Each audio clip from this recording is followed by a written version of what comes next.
राधान तालुक्याच्या वतीनं येवळा पाटील गट, येवळा पाटील संघटन असं म्हणून साधारणतः आज आम्ही 204 ठराव देण्याचा प्रयत्न ऑफिसला केला.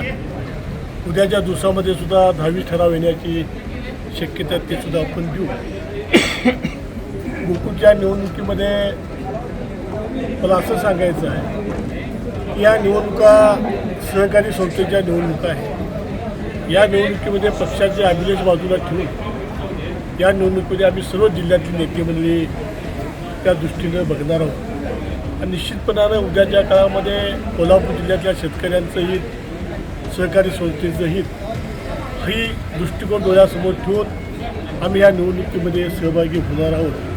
निश्चितपणानं का जरी काय झालं असलं का आपल्याला वाटत असलं तर सहकारामध्ये संस्थेचं हित बघूनच उद्याच्या काळामध्ये आम्हाला जावं लागेल.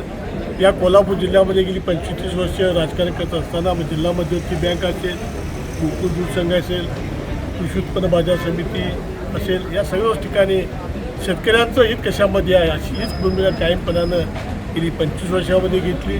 उद्याच्या काळामध्ये शेतकऱ्यांचं हित कशात असेल त्या पद्धतीने या निवडणुकीमध्ये आम्ही उत्तर द्यावं.